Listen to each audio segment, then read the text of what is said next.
우리 이 시간에 우리들에게 주시는 하나님 말씀을 함께 나누도록 하겠습니다. 오늘 우리들에게 주시는 하나님의 말씀은 잠언 17장 1절 한 절 말씀만 보겠습니다. 이 계시의 말씀을 공독할 때 하나님의 음성을 다 함께 들으시기 바랍니다. 마른 떡 한 조각만 있고도 화목하는 것이 제육이 집에 가득하고도 다투는 것보다 나으니라. 아멘. 5월은 가정의 달입니다. 이 달이 지나가기 전에 가정에 대한 말씀을 좀 나누고 싶었습니다. 오늘 본문 말씀은 한 절밖에 안 되는 짧은 말씀이지만 집이라는 단어가 나옵니다. 성경에는, 특히 구약 성경에는 집이라고 하는 단어가 2050번이나 나온다고 합니다.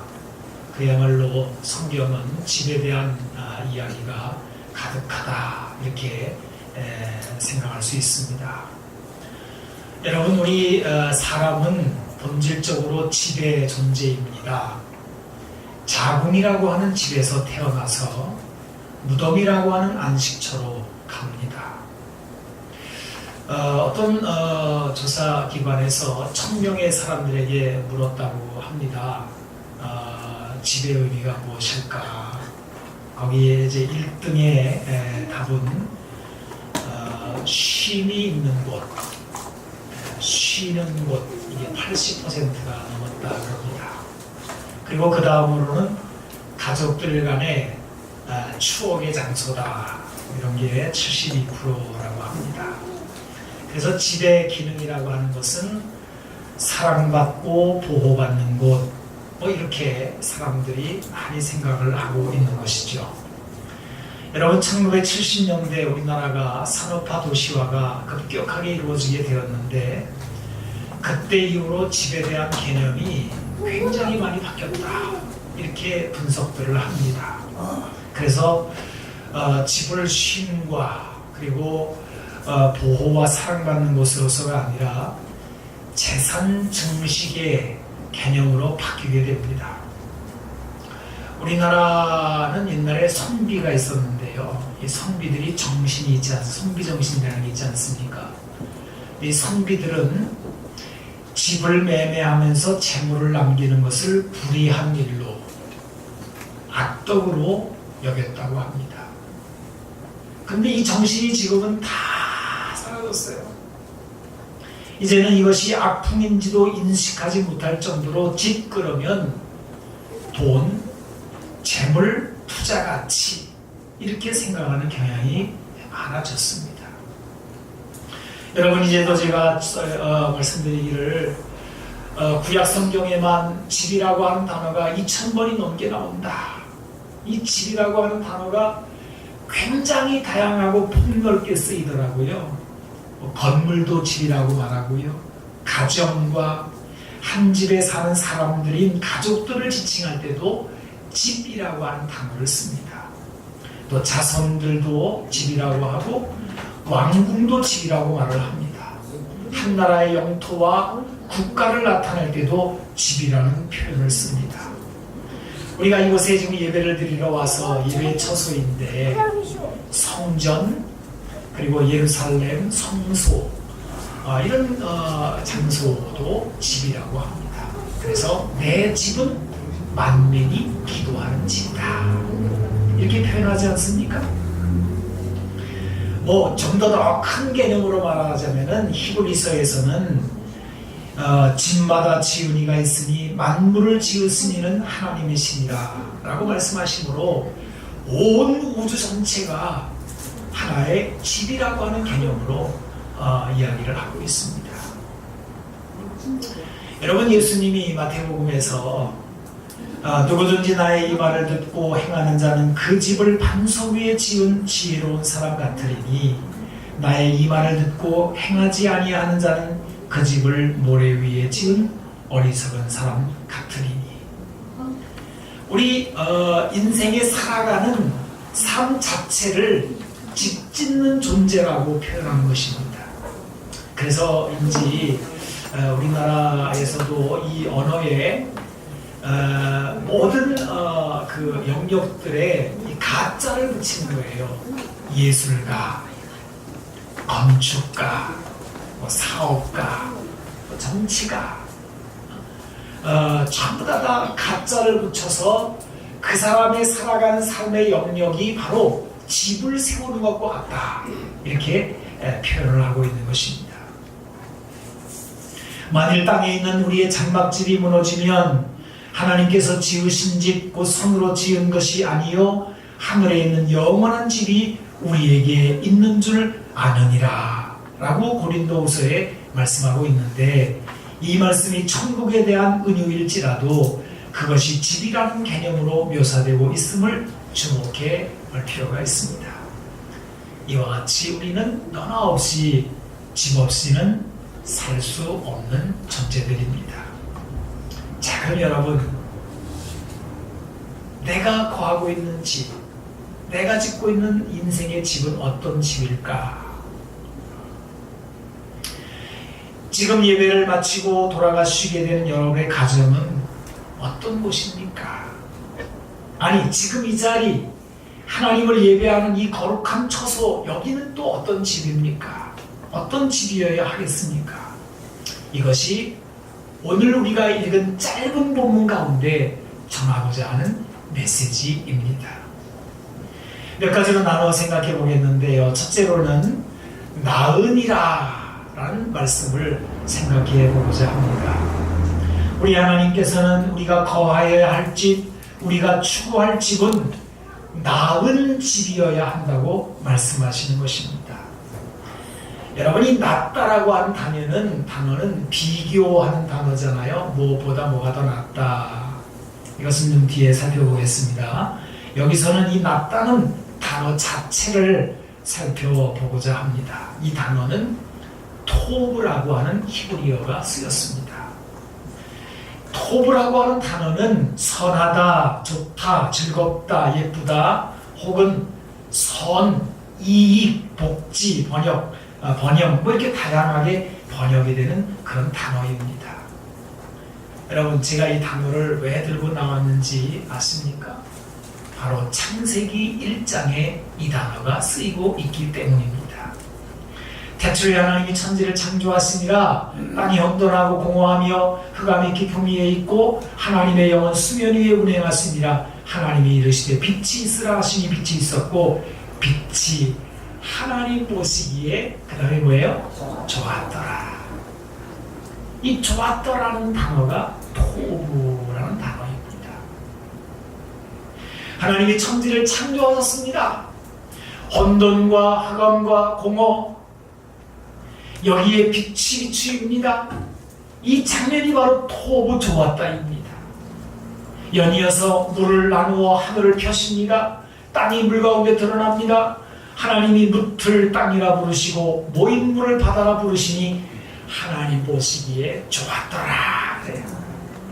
그 땅에 온갖 식물이 자라 씨와 열매를 냅니다. 역시 여기 이 부분에서도 하나님이 보시기에 좋았더라 그래요. 하늘에 해와 달과 별들이 빛나고 저 하늘에 새들이 날며 노래를 부르고 바다에 진귀한 어류들이 헤엄치며 땅에는 온갖 짐승들이 가득한 풍경, 이 역시 하나님이 보시기에 좋았더라. 토브라고 말씀하십니다.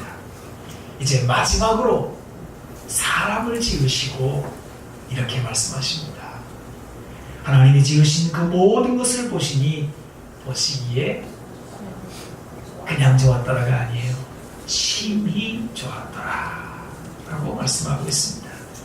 여러분, 이것이 성경에 처음으로 등장하는 좋았더라 토부의 이야기입니다. 이제 하나님께서는 우리 인생을 향하여 이렇게 말씀하시는 것입니다. 너희들이 거하는 집은, 너희들의 인생에서 살아가면서 지어야 될 집은 바로 이 토부 좋은 집이어야 한다라고 말씀하시는 것입니다. 여러분, 그런데 오늘 잠언에는 그 좋았더라라고 번역을 하지 않고 왜 나으니라라고 번역을 했을까요? 이 토부라고 하는 단어를 왜 좋았더라라고 번역을 하지 않고 나으니라라고 번역을 했을까요? 그것은 그 좋아야 할 집에 좋지 않은 다른 것이 들어가 있기 때문에 그렇습니다. 빈집은 없습니다. 우리 예수님이 하신 이야기 가운데 빈집 이야기가 있어요. 어떤 사람이 있었는데 그 사람의 마음에 더러운 귀신이 살았다는 거죠. 근데 웬일인지 이 귀신이 나가요. 나가서 돌아다니다가 아마 귀신이 거처할 곳을 찾지 못했는지 아이고 내가 나온 그 집으로 돌아가야 되겠다. 그리고는 돌아가려고 할 때 자기보다 더 나쁜 귀신 7을 데리고 들어가서 그 마음에 거했다. 이런 이야기입니다. 여기서 집은 사람의 마음을 의미합니다. 이 이야기처럼 사람의 마음의 집은 그냥 텅 빈 공간이 아니라는 거예요. 여러분 지금도 여러분이 지금 생각하는 그 마음의 부분이 텅 비어 있지 않을 거요. 제가 여러분과 함께 나누는 말씀을 가지고 여러분의 마음을 채우든지 아니면 다른 생각을 가지고 있든지 간에 뭔가가 여러분의 마음속에 들어가 있을 거예요. 있다고요. 뭐 들여다보기 어려워서 그렇지요. 우리 주부들은 가스불 끄고 왔나? 뭐 이런 거 막 잘 수도 있습니다. 어떤 사람은요 강아지를 기르는데 개를 집에다 두고 나오면 그게 꽉 차가지고요. 그런 사람도 있고요. 또 사업하는 사람들은 오늘 김 사장 만나야 되는데 뭐 이런 거든 차이 있는 거예요. 여러분 우리 사람의 마음에 빈집이라는 건 없는 거예요. 귀신이 들어가 살든지 하나님이 계시든지입니다. 이와 같이 사람의 마음은 하나의 집입니다. 그냥 아무도 살지 않은 텅 빈 집은 없습니다. 사람의 마음에는 무엇인지 들어있는데 어떤 사상이든지 어떤 가치든지 어떤 믿음이든지 어떤 인격과 인품이든지 다 그 안에 들어차 있는 것입니다. 이것은 사람의 마음뿐만 아니라 우리가 사는 집, 가정, 교회, 나라, 민족도 다 그 안에 뭔가가 들어차 있는 것입니다. 그런데 그게 꼭 좋은 것만은 아니라는 거예요.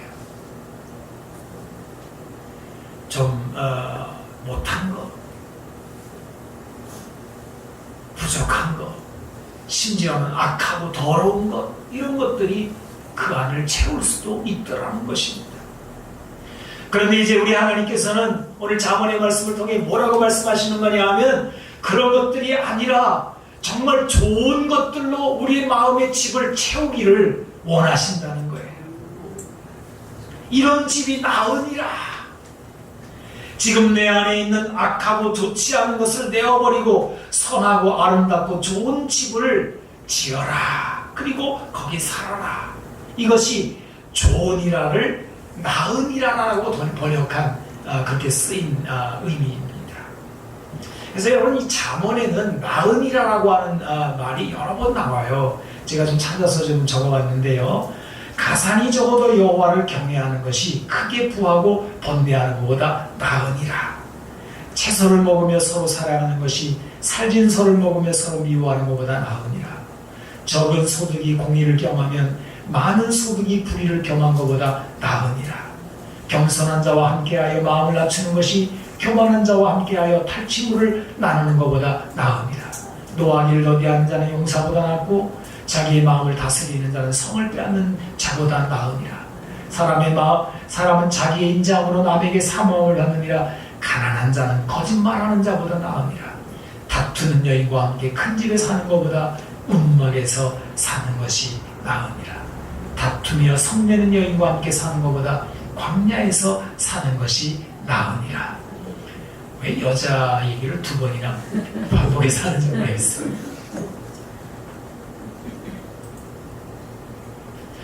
사람의 마음속에 번뇌와 미움과 불의와 교만과 노함과 거짓말, 다툼 이런 것들이 들어앉아 있을 수 있어요. 여러분 이런 것들이 왜 좋아야 될 집에 하나님이 처음에 만들어 놓으시고 좋았더라 라고 하는 그 집에 왜 이런 것들이 들어와 앉아 있을까요? 사람이 불러들인 거죠. 왜 불러들였을까요? 탐욕 때문에 불러들인 것입니다. 일찍이 야고보서는 이것을 이렇게 이야기합니다. 너희 중에 싸움이 어디로부터, 다툼이 어디로부터 나느냐? 너희 지체 중에서 싸우는 정욕으로부터 나는 것이 아니냐. 이 야고보서가 굉장히 지혜의 서신이거든요. 지혜의 눈으로 바라볼 때 모든 인생의 집에 다툼과 미움과 번뇌가 가득한 이유가 무엇이더냐 할 때 싸우는 정욕이라는 것을 말을 해요. 이 정욕이라고 하는 단어는 쾌락을 추구하는 것을 말하는데 육체의 욕망을 풀어놓아 마음껏 탐욕을 부리는 것을 나타내는 단어입니다. 사람이 여기에 빠지게 되면 그 인생의 집에 다투며 속내는 여인을 끌어들여 함께 사는 꼴이 되는 것입니다. 이렇게 되면 그 집이 아무리 큰 집이고 풍성한 식탁이 있고 넘치는 재산이 있고 뭐 온갖 것들로 다 모아서 채우더라도 그 집은 토부 좋은 것이 되지를 못한다는 거예요. 여러분 다시 한번 생각해 보십시다. 내 인생의 집에 지금 돌아가서 거해야 될 그 집에 여러분 좋았더라가 있습니까? 아니면 그보다 못한 것들로 좀 채워서 그 집을 살고 있는 것입니까? 이것이 오늘 본문이 우리에게 묻고 있는 말씀이기도 합니다. 그 다음에 두 번째로 제육에 대해서 생각해 보겠습니다. 오늘 본문이 뭐라고 말씀하고 있습니까? 마른 떡 한 조각만 있고도 화목하는 것이 그 다음에 뭐라고 되어 있어요? 제육. 그래서 제육. 이 제육이라고 하는 건 고기를 말하는 것이거든요. 집의 식탁에 차려진 고기 반찬을 말하는 것입니다. 등소고금을 막론하고 풍성한 식탁을 말할 때는 언제나 고기가 등장을 합니다. 가끔 육식을 안 하시고 채식을 하시는 분도 있지만 일반적으로 이 제육이라고 하는 것은 풍성한 식탁을 나타내는 단어입니다. 그런데 이 단어가 히브리어 원어에서는 고기라는 단어가 아니라 희생제물이라는 단어입니다. 제바흐라는 단어인데 sacrifices입니다. 번제물이나 화목제물을 나타내는 단어입니다. 아마도 성경시대에 사람들이 고기를 먹는 것은 먼저 제사를 드리고 나서 나머지 고기를 식사로 나눠 먹었기 때문에 이 단어가 고기 반찬을 나타내는 단어가 되었을 것입니다. 구약의 성도들은 화목제라는 것을 드렸습니다. 이것은 일종의 감사제인데 제물의 일부는 하나님께 드리고 나머지 부분들은 이제 가족들이 나누어 먹어요. 다른 번제는 그냥 다 태워서 하나님께 올려드립니다. 구약의 번제라는 게 그런 거거든요. 하나도 남기질 않아요. 싹 태웁니다. 근데 이 화목제물이라고 하는 거는 일부만 태워드리고 나머지 한 부분을 그 제물을 가져온 사람들이 가족들과 함께 나누어 먹어요. 그래서 오늘 이 제육이라고 하는 이 단어는 단순한 고기가 아니라 하나님 앞에 예배를 드리고 난 후 가족들, 이웃들과 나눠 먹는 그야말로 화목제물의 고기입니다. 이 고기가 집에 가득하다 했으니 제사를 몇 번 드려야 이렇게 가득하게 되는 겁니까? 예배를 얼마나 드렸길래 이 고기가 가득하다는 이야기입니까? 그야말로 예배로 충만한 집이 아니겠습니까? 그런데 본문이 뭐라고 말하고 있어요? 이렇게 예배를 많이 드린 그 집에 다툼이 있더라는 거예요. 예배의 정신은 온데간데 없어지고 인간의 탐욕과 정욕으로 말미암은 뭐라 그럴까요? 성질들이 충만해서 다투는 것입니다. 여러분, 오늘 우리는 본문의 말씀이 하나님도 모르고 저 세상 사람들의 이야기가 아니라 하나님 앞에 나와 예배를 드리면서 그것도 감사의 예배, 화목제사를 드린 사람의 이야기라고 하는 것을 기억을 해야 됩니다. 제가 지난 시간 잠언 우리가 공부한 잠언 15장 보다 깜짝 놀랐어요. 아니 이렇게 이런 말씀도 되나? 악인의 제사라는 말이 나오더라고요. 악인의 제사. 아니 여러분, 제사라는 말은 예배라, 하나님 앞에 예배 드린다는 말이잖아요. 근데 악인의 제사래요. 악인이 무슨 제사를 드립니까? 여러분, 악인들은 아예 하나님도 찾지도 않고 예배당은 뭐 발도 딛지 않고 말이죠. 뭐 이런 사람이라고 생각하는데 아니에요. 예배당 안에 들어와서 예배를 드리는 사람 중에 악인의 제사가 있다는 거예요. 제가 눈을 다시 한번, 아니 이런 표현이 있나? 우리가 알다시피 창세기에 첫 살인이 어디서 일어납니까? 가인이 예배를 드린 다음에 동생을 미워하여 죽입니다. 차라리 예배와 상관이 없다면 덜 모순일 텐데 이 무슨 아이러니란 말입니까? 그래서 심리학에서 이거를 좀 다뤄요. 예배를 드리고 난 다음에 사람이 죄를 안 짓나? 아니라는 거죠. 예배 드리는 이 자리에 정욕이 있을 수 있고, 음욕이 있을 수 있고, 탐욕이 있을 수 있고, 미워하는 것이 있을 수 있더라는 거예요. 이에 반해서 마른 떡 한 조각만 있는 집도 있습니다. 여러분, 이 마른 떡이라고 하는 것도 하나님께 드리는 제사와 관련이 있다고 볼 수 있습니다. 물론 이 표현은 1차적으로 형편없는 빵부스럭이라는 뜻입니다. 맛도 없는 데다가 뭐 요기도 되지 않는 아주 작은 양, 그냥 부스러기를 말하는 거예요. 그도 그럴 것이 이 빵부스러기는 기름이 들어가지 않은 빵이기 때문에 그렇습니다. 이 마른 떡이라는 말은 기름을 두르지 않고 지금 만드는 빵이라는 뜻입니다. 이 레위기를 보게 되면 여러 가지 제사법들이 나오는데 그 중에는 동물이 아닌 곡식으로 드리는 제사도 있어요. 이거를 이제 소제라고 하는데 밀가루를 곱게 빻아서 기름을 섞어 굽게 됩니다. 그런데 이제 이 제사, 이 소제 드리는 이야기 가운데 레위기 7장 10절에 이런 말씀이 나옵니다. 소제물은 기름 섞은 것이나 그 다음에 마른 것이나 모두 아론의 모든 자손이 균등하게 분배할 것입니다. 그래요. 그러니까 소제 중에는 기름을 넣어서 이렇게 드리는 것도 있고, 그 다음에 기름 없이 그냥 마른 것도 있다는 거죠. 마른 거는 별로 인기가 없었을 거예요. 기름이 안 들어왔으니까 맛도 없고, 그리고 분명히 아마 이거는 가난한 자의 헌물일 것입니다. 마른 떡도 하나님께 예배드리는 내용이 들어있음을 이제 볼 수 있는 것이죠. 이렇게 사람이 하나님께 예배를 드리는 행위는 뭐 살진 짐승을 잡아드릴 수도 있고 마른 떡을 드릴 수도 있습니다. 그런데 그 드린 것과 그 예배자의 삶은 별개라는 것입니다. 거창한 화목제물을 드린다고 반드시 화목한 삶이 있는 것이 아닙니다. 또한 보잘것없는 제물을 드린다고 화목이 없는 것도 아닙니다. 화목은 예배자의 정신입니다. 여러분, 이걸 요즘 시대의 말로 표현해 봅시다. 많은 헌금을 가져와서 큰 헌금을 드린 예배를 드리는 사람도 있고, 정말 작은 헌금을 드리는 사람도 있겠지만은 헌금의 양과 상관없다는 거예요. 화목이라고 하는 거는 부자가 와서 예배를 드리는 그 예배에만 화목이 있는 것이 아니더라는 거예요. 부자가 많으면 예배당이 부유해지겠죠. 큰 건축물도 지을 수 있고 대단한 사업들도 할 수 있을 겁니다. 그러나 그렇다고 해서 그 예배당 안에 화목한 분위기가 꼭 있으라는 건 아니더라는 거예요.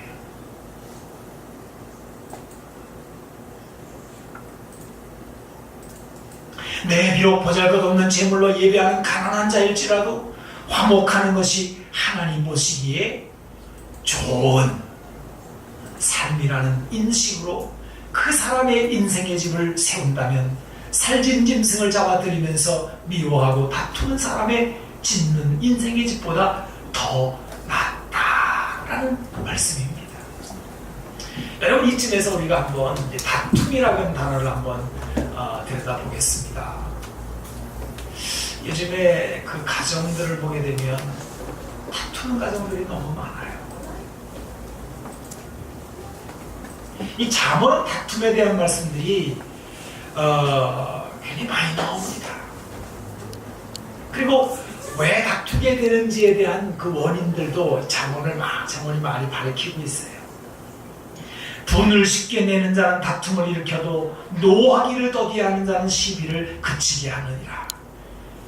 이 말씀을 통해 볼 때 다툼의 원인은 뭐예요? 분노라는 것입니다.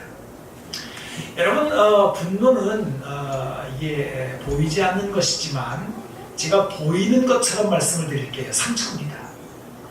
개나 동물들이 이렇게 막 상처를 이렇게 막 버티기 있잖아요. 지들끼리 싸워가지고 막 물어뜯기고 피가 나잖아요. 그러면요, 건드리면 왕합니다. 이제 상처가 있기 때문에 이렇게 퍼져 나오는 거예요.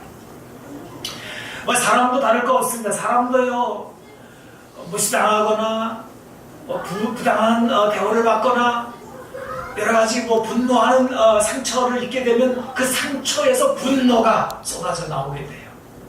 그리고 이 분노가 다스려지지 않을 때 다툼으로 번지게 됩니다. 그래서 이런 말씀들이 나오는 것이죠. 분을 내어도 죄를 짓지 말며 해가 지도록 분을 품지 말고 마귀에게 틈을 주지 말라. 무릇 더러운 말은 너희 입 밖에도 내지 말고 오직 덕을 세우는 데 소용되는 대로 선한 말을 하여 듣는 자들에게 은혜를 끼치게 하라. 하나님의 성령을 근심하게 하지 말라. 그 안에서 너희가 구원의 날까지 인치심을 받았느니라. 너희는 모든 악독과 노함과 분냄과 떠드는 것과 비방하는 것을 모든 악의와 함께 버리고 서로 친절하게 하며 불쌍히 여기며 서로 용서하기를 하나님이 그리스도 안에서 너희를 용서하심과 같이 하라. 사실 이 분노라고 하는 것은요, 없을 수는 없어요. 너나 없이 다 분노할 수 있죠. 화가 왜 안 나겠습니까? 요즘에는 화가 나는 일이 너무 많아서 걱정이죠. 하지만 이 분노가 당연한 인생사이지만 이 분노가 지속이 되고 고착이 되면 그것이 우리 가정을, 집을 파괴시킨다는 거예요. 왜냐하면 그 삶의 자리에 누가 오느냐, 그 분노를 통해서 누가 오느냐, 마귀가 온다는 거예요. 여러분, 썩은 내가 막 나면 날파리가 이렇게 날아오는 것처럼요, 사람이 화를 오랫동안 내면요, 이상하죠. 마귀는요, 기가 막히게 알고 어이구 냄새가 나는데 하고 그 사람 안에 들어온다는 거예요. 그래서 처음에는 내가 분노하지만 나중에는 마귀가 나를 다스리게 된다는 것입니다. 그래서 분노를 다스리는 최선의 방책은 분노를 제때 내버리는 것입니다. 그리고요, 분노하는 자와 같이 있는 것도 별로 안 좋아요. 노를 품는 자와 사귀지 말며 울부는 자와 동행하지 말지니 그의 행위를 본받아 내 영혼을 올무에 빠뜨릴까 두려움이니라. 심지어는 내가 화가 안 나도요, 화나는 사람하고 같이 있으면 안 된다는 거예요. 그러면 그 화가 이상하게 막 울먹는다는 거예요. 맞아 그러면서. 조금 이따 그 부분에 대해서 말씀을 드리겠습니다. 미움은 다툼을 일으켜도 사랑은 허물을 덮는다 그랬는데, 미움은 또 다툼의 원인이기도 합니다. 또 그 다음에 다툼의 원인은 미련함이기도 합니다. 다툼을 멀리하는 것이 사람에게 영광이거늘 미련한 자마다 다툼을 일으키느니라. 여러분, 이 잠언에는 참 흥미로운 표현들이 많이 나오는데 아마 왜 그러냐 하면은 머릿속에 이렇게 기억을 오래 하라고 그러는 것 같아요. 그래서 이 미련함은 다툼의 원인인데, 이 미련함에 대해서 이렇게 표현합니다. 길을 지나가다가 자기와 상관없는 다툼을 간섭하는 자는 개의 귀를 잡는 자와 같으니라. 혹시 개 귀를 잡아보신 적이 있으신지 모르겠는데요, 이 개가요, 제일 예민하고 취약한 부분이 귀래요. 근데 이 성경이 말하는 개는 애완견 아니거든요. 집에서 기르는 개는 그래도 주인하고 좀 친하니까 개 귀를 잡아도 주인이 그저 잡나보다 이렇게 하지만요, 그냥 저 바깥에서 이렇게 들개 같은 거 개귀 한번 잡아보세요. 잡을 일도 없지만 잡았다가는 큰 거 다칩니다. 하고 물어버립니다. 이 개, 왜냐하면 개의 약한 부분을 건드린 거거든. 그래서 이 잠언의 말씀은 어리석은 자의 행동을 표현하는 것인데, 뭐든지 성질을 알고 살아야지 제 마음에 흥분이 된다고 간섭하고 계기를 덥석 잡으면 그 다음에 꼴사나운 일이 벌어질 수 있다는 거예요. 그래서 여러분, 분노와 미움과 미련함 전부 다 다툼의 불쏘시개들입니다. 이것들이 모이면 지옥불이 되는 거예요. 집이고 왕궁이고 교회고 나라민지고 민족이고 간에 다 타버립니다. 우리 인생의 집에 불이 나는 것입니다. 기억하십시오. 이런 일이 화목제를 드리고 그 남은 고기를 나눠 먹는 자리에서 일어날 수 있다는 것입니다. 동시에 가난한 자의 예배일지라도 거기에 화목이 있다면 하나님 보시기에 좋았더라는 창조의 역사가 일어날 수 있는 것입니다. 이 화목이라고 하는 단어가 올라왔는데요. 이 화목이라는 단어는 평안이라는 뜻입니다. 히브리어에서는 샬와라는 단어를 썼는데요. 아마 이쪽의 단어 중에 제일 유명한 단어는 샬롬이겠죠. 그리고 우리 교회 이름이 이제 살렘인데 샬롬, 샬렘, 샬와 뭐 다 이렇게 사춘지간의 단어들입니다. 여러분, 화목이라고 하는 게 어디서 옵니까? 이제 그럼 여러분의 마음속에 이런 생각이 들 거예요. 목사님 알겠는데요. 분노하지 말아야 되는 것도 알겠고요. 화목해야 되는 것도 알겠는데 예배 드린 다음에도 이게 잘 안 되는 것도 알겠는데요. 그러면 화목은 어디서 오는 것입니까? 이제 이런 마음이 이제 우리 안에서 생겨나게 돼요. 근데 감사하게도 시편에 아주 귀한 화목에 관한 귀한 시편 하나가 있습니다. 바로 시편 122편 1절로 9절입니다. 제가 한번 읽어드리겠습니다. 사람이 내게 말하기를 여호와의 집에 올라가자 할 때 내가 기뻐하였도다. 예루살렘아 우리 발이 네 성문 안에 섰도다. 예루살렘아 너는 잘 짜여진 성과 같이 건설되었도다. 지파들 곧 여호와의 지파들이 여호와의 이름에 감사하려고 이스라엘의 전례대로 그리로 올라간도다. 거기에 심판의 보좌를 두셨으니 곧 다윗의 집의 보좌로다. 예루살렘을 위하여 평안을 구하라. 예루살렘을 사랑하는 자는 형통하리로다. 내 성 안에는 평안이 있고 내 궁중에는 형통함이 있을지어다. 내가 내 형제와 친구를 위하여 이제 말하리니 내 가운데 평안이 있을지어다. 여호와 우리 하나님의 집을 위하여 내가 너를 위하여 복을 구하리로다. 그래서요. 여러분 이 시를 보게 되면 이게 다윗의 시인데요. 다윗은 지금 예루살렘 성 안에 성전이 있는데 그 성전을 향해서 올라가려고 해요. 지금 우리 식으로 말하면 오늘 주일날 되었으니까 예배당에 가야 되겠다. 어디로 갈까? 예배당 샬렘교회 가야지. 그리고 이제 여러분들이 이곳을 찾아서 계단으로 앉은 것입니다. 여러분 이제도 지금 제가 여러 번 말씀드렸습니다마는 사람은요 예배를 드린 다음에도 제사를 드린다고 해서 꼭 화목이 일어나는 것은 아닙니다. 화목제물을 먹으면서도 다툴 수 있더라 하는 거죠. 다윗은 이것을 잘 알고 있습니다. 여러분 속지 마십시오. 교회 가면 다 착해져. 예배 잘 드리면 되는 거야. 아닙니다. 사람의 마음은 그렇게 단순하지 않습니다. 다시 한번 기억하십시오. 화목제물을 나눠 먹을 때에도 다툼이 있을 수 있습니다. 다윗은 이것을 잘 알고 있어요. 여러분 이스라엘이라고 하는 나라는 하나님을 믿는 나라이잖아요. 나라 전체가 아예 하나님 믿는 나라라고 해요. 그런데도 그 이스라엘이라는 나라 전체가 세상 나라와 다를 것이 없는 때가 너무나 많이 있었어요. 지금도 조사해보게 되면 기독교인들이 세상 사람들과 여러 가지 의식에서 다를 것이 하나도 없다는 조사들이 많이 있습니다. 똑같이 다투고 똑같이 정욕을 불러일으키고 똑같이 탐욕을 부리고 세상 사람들과 수준에서 다른 것이 하나도 없다는 통계 조사들은 얼마든지 있습니다. 다윗은 이걸 잘 알고 있어요. 그렇기 때문에 다윗은 성전에 올라가는 것으로 끝나지 않습니다. 그는 무엇을 구합니까? 평안을 구하고 있습니다. 그리고 평안을 선포하고 있습니다. 있을지어다 라고 말을 해요. 평안을 구하고 평안을 선포합니다. 그리고 그 중심에 하나님을 모시고 있습니다. 5절에 보게 되면 뭐라고 말하고 있습니까? 거기에 심판의 보좌를 두셨으니 곧 다윗의 집의 보좌다라고 말을 합니다. 예루살렘 성전 예배 중심에 하나님의 보좌가 있다는 것을 상기하고 있는 거예요. 이 예배의 중심은 인간이 아닙니다. 제물을 가져오고 예배를 집전하는 사람들이 중심이 아니에요. 이 예배의 중심에는 하나님이 계시다는 것입니다. 그분의 심판의 보좌가 엄히 살아있음을 드러내고 있습니다. 다윗은 이것을 일컬어 다윗의 집의 보좌라고 부르고 있습니다.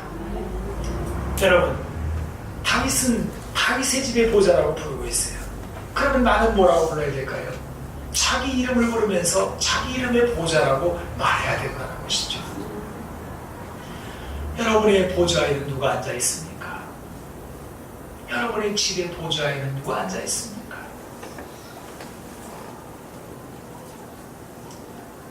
내가 앉아 있으면 반드시 다툼이 일어날 겁니다. 부인이 앉아 있어도 다툼이 일어날 겁니다.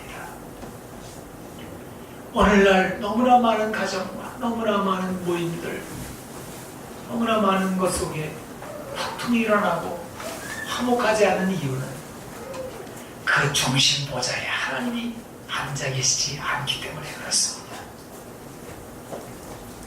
사람이 자신의 집을 제대로 지으려면 인생의 집이 좋았더라 라는 집이 되려면 그 중심에 평화의 왕이신 하나님이 좌정하셔야 됩니다. 아멘. 이것이 오늘 본문이 우리들에게 전하는 메시지의 내용입니다.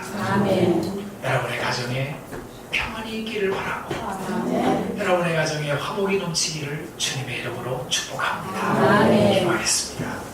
주님, 우리 사는 집에 마름떡 한 조각만 있을 수도 있겠지만 그러나 그 중심에 하나님이 계시며 주님이 주시는 화평으로 인하여 기뻐하며 좋은 집이 되기를 소망합니다.